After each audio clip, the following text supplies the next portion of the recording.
Hello everyone, myself Vinay Kumaram. I'm actually pursuing PhD in physics. So in this particular YouTube channel, I'll be teaching physics, chemistry and mathematics starting from 8th standard till 12th standard. So if you want to learn physics, chemistry and mathematics, then please do subscribe to my channel and stay tuned with my channel. So in my previous videos, I was actually discussing the 4th chapter of 9th standard science subject, that is structure of the atom. So we know that the discrete orbits which are present in an atom is 1, 2, 3, 4, 5, like this it goes on. So now when n is equal to 1 is taken, that is the first orbit is considered of an atom.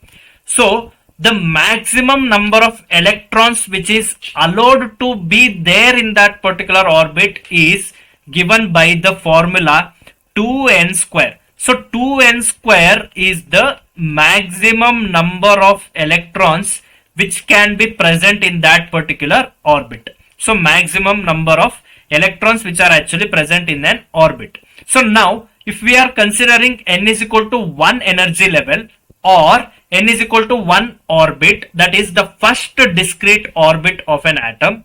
So in that first discrete orbit, since n is equal to 1, here when you substitute this 1 in this particular 2n square, it will be 2 into 1 whole square. So 1 whole square is 1 itself. So 2 into 1 will be 2. So that means only 2 electrons can be there in the first orbit. That is maximum number of electrons which is allowed in first energy level or in the first orbit of an atom is 2. So either 1 electron can be there or 2 electrons can be there in the first orbit of an atom. So more than 2 electrons is not possible. More than 2 electrons is not allowed in the first orbit of an atom.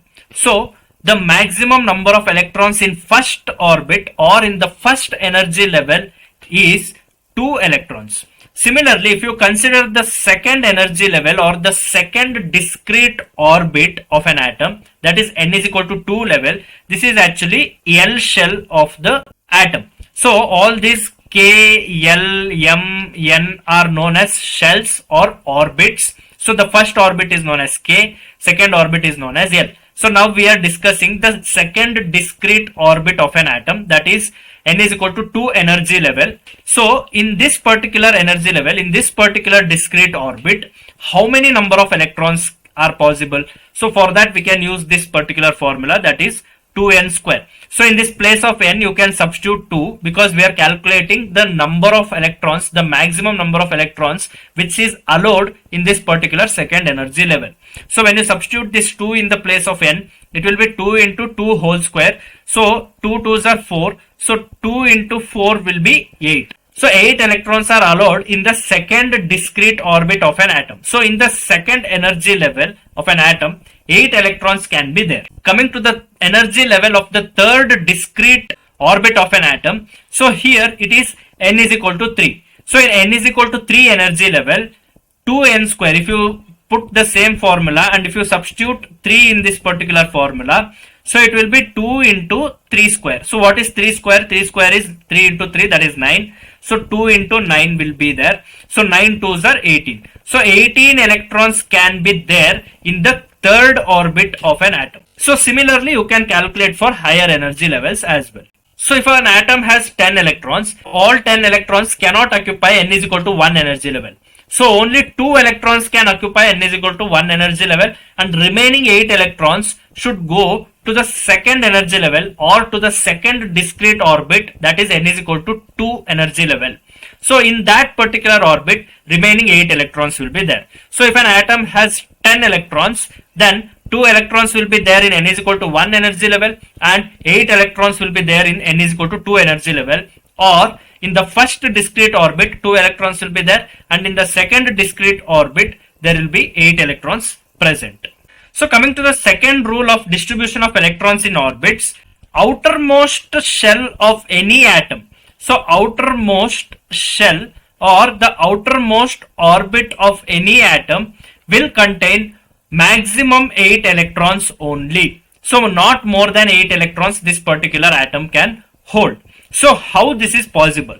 Because we all know that K orbit can contain 2 electrons, L orbit can contain 8 electrons, M orbit can contain 18 electrons. How come the final outermost orbit of every atom will have only maximum 8 electrons? To understand this, you have to understand about subshells, which are known as orbitals. So now, if you consider K orbit, then this particular K orbit has S subshell, and if you consider L orbit, in this particular L orbit you have S subshell and P subshell. So if you consider M shell, M orbit in an atom, then this particular shell contains S, P, D as its subshells, and if you consider N orbit, in this you have S, P, D and F. So here, since this is the first level, here you can note down this particular S orbital as 1s, and since this is second orbit, this is actually n is equal to 2 energy level. Here S and P are known as 2s and 2p. Since here in M orbit n is equal to 3, here SPD is known as 3s, 3p and 3d, and here since n is equal to 4 is there, so here for n orbit n is equal to 4 energy level is there, hence this particular subshells SPDF is known as 4s, 4p, 4d and 4f. So now, according to this particular second rule, that is outermost orbit of any atom should contain only 8 electrons. So now here you can see, so if you consider an atom which has just K shell, only 2 electrons are possible in this particular one shell. That is, in S orbital 2 electrons can fit, but here in S orbital 2 electrons can be fit, and in P orbital 6 electrons can be fit. So total there will be 8 electrons possible in this particular L shell. Now in this particular M shell, 2 electrons can fit in this S, 6 electrons can fit in P, 10 electrons can fit in D. So now 2 plus 6 plus 10 will be equal to 18 electrons are possible in this particular M shell. So let's suppose say this particular M shell is the valence shell of a particular atom. So what do you mean by valence shell?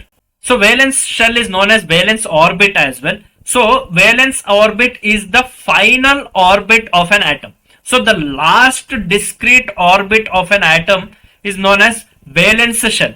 So in that particular valence shell, if M is the valence shell of an atom, so if you consider calcium as an example, so in calcium you have 20 electrons. So K shell can accommodate 2 electrons, L shell can accommodate 8 electrons. Now remaining 10 electrons should move to the next shell, that is M shell. So here in M shell, not 10 electrons will not occupy, because maximum allowed electrons in the outermost shell of a particular orbit is only 8 electrons. So 8 electrons is only allowed in a outermost valence shell of a particular atom. So now M is the valence shell. Let's say if M is the valence shell of calcium, then 10 electrons should be fitted in that particular valence shell, which goes against the rule of electron filling in an orbit.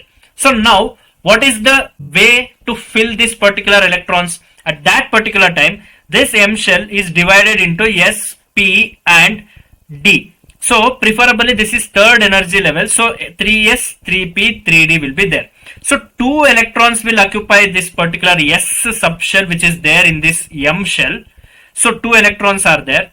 And in this P subshell, 6 electrons will occupy. So total 8 electrons will be occupied in this particular 3s and 3p. Here total 10 electrons are left over. So now 8 electrons got filled in this particular M shell. Now remaining 2 electrons cannot occupy the same M shell. So only 8 electrons is allowed in the valence shell of a particular atom. So now where you will fit this particular 2 electrons? So for that you have to go to the next orbit. That is, after M you will get N orbit. So now here you have to ignore this particular 3d orbital. Why? Because already maximum limit of electrons in a valence shell is satisfied. That is 8. 8 should be there, or less than 8 should be there in the valence shell of an atom. So this is the rule of electronic configuration. So now here, So all 10 electrons cannot occupy this particular m subshell. So all 10 electrons cannot occupy this particular m orbit, because if all 10 electrons occupy this particular m orbit, then this particular m orbit acts as the valence shell of an atom. If this particular m orbit becomes the valence shell of a particular atom, like calcium atom, then there are 10 electrons in this particular valence shell, and it is against the rule of electronic configuration. So that's why here the two extra electrons which are there after this particular 3s orbital and 3p orbital is filled. So 2 electrons in 3s orbital and 6 electrons in 3p orbital is filled. Now 2 electrons are remaining. So those 2 electrons will not go in the same orbit, that is in the m orbit. It has to go to the next orbit, that is n orbit, or n is equal to 4 energy level. So in n orbit, again you have 4s, 4p, 4d and 4f. So you have another 4 subshells which are present in this n orbit. So these 2 electrons will occupy this particular 4s subshell. So 2 electrons will be occupied in this particular 4s subshell. So all these topics you will be learning in your higher classes. Just to make you clear about the second point, that is outermost orbit or the valence orbit, maximum 8 electrons is only possible in the outermost orbit of a particular atom. So all explanation related to orbitals or subshells you will be learning in your higher classes. So coming to the third rule of this particular electronic configuration, so electrons will occupy discrete orbits in a stepwise manner. So what do you mean by stepwise? So let's say if in a particular atom you have 2 electrons, straight away this particular 2 electrons will not go and sit in L orbit of an atom. So first these 2 electrons will sit in the K orbit of that particular atom, and then remaining electrons will move to the next orbit, that is L orbit. So first the innermost shells get filled, and then the outermost shells will go on getting filled. So after learning about these rules of electronic configuration, that is how electrons fill in different orbits in an atom, the next concept which you have is valency. So this particular outermost shell, only when it has maximum 8 electrons in it, then this particular atom will be stable. So only when 8 electrons are there in an outermost shell, then an atom will be stable. So any atom to be stable, it should have 8 electrons in its outermost valence shell. In according to have this particular 8 electrons in its valence shell, always atoms will be forming different kinds of bonds with other atoms. Atoms will search for another atom which can actually satisfy their valency. So what do you mean by valency? To understand valency, you should know what do you mean by valence electrons. So for example, if you have an atom and that particular atom has an outermost valence shell, in this particular outermost valence shell, there are different electrons. Let's say in this particular outermost valence shell, 6 electrons are there. So all these 6 electrons which are present in the outermost shell of this particular atom are known as valence electrons. So now here you can see there are only 6 electrons in the outermost shell of this particular atom. So for an atom to be stable, there should be 8 electrons in the outermost shell. But here only 6 electrons are there. So now 8 minus 6 is equal to 2. So there are 2 electrons shortage to fill the outermost shell of this particular atom. So this shortage number of electrons can be known as valency. So here for this particular atom, valency is 2 and there are 6 valence electrons in the outermost shell of this particular atom. So now for example, we will consider chlorine atom. Chlorine atom will have 7 electrons in its outermost shell. So 7 electrons are there in the outermost shell of this particular chlorine atom. So now what is the valency of chlorine? It will be 8 minus 7, that is 1. So 1 is the valency of this particular chlorine atom. Now sodium atom has 1 electron in its outermost shell. So 1 electron will be there in outermost shell of this particular sodium atom. So what is the valency of sodium atom? 8 minus 1 will be 7. So that means sodium has more valency than chlorine. But here always atoms to become stable, they either donate electron or accept electron. Now here chlorine just require one more electron to be stable because it already has 7 electrons in its valence shell. So in the outermost shell, chlorine atom has 7 electrons. It requires only one more electron to become stable. But here sodium wants 7 more electrons to become stable. So instead of taking 7 more electrons, this particular sodium will give away its 1 electron to become stable. So at that particular time, when it removes 1 electron, when 1 electron is removed from sodium, this particular sodium will be stable, and this particular chlorine wants one more electron because already 7 electrons are there in the outermost shell. So this 7 electrons will have to take one more electron, and there should be 8 electrons present in the chlorine's outermost shell. So at that particular time, chlorine atom will become stable. So here for sodium atom to become stable, 7 electrons are required. Instead of taking 7 electrons, if sodium atoms just give 1 electron away, then sodium will become stable. Here chlorine atom cannot give all 7 electrons away to become stable. So here getting 1 electron is easy for chlorine and giving 1 electron is easy for sodium, so that both sodium and chlorine will be stable. So now sodium will give its 1 electron and it will become stable, and chlorine will take 1 electron and it will also become stable. NaCl compound will be formed. Both sodium atom and chlorine atom are stable in this particular NaCl compound. This is how compounds will be formed by different elements.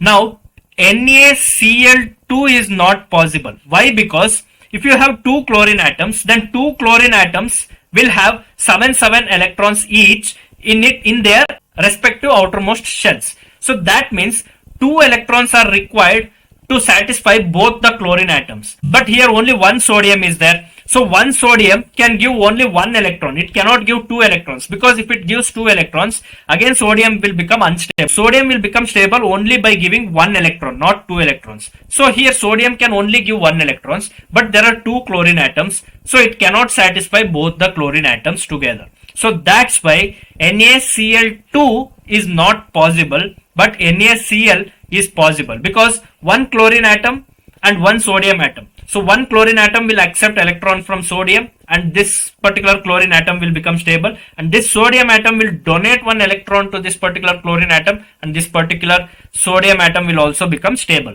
Valency of a particular atom is actually known as combining capacity of that particular atom with other atom.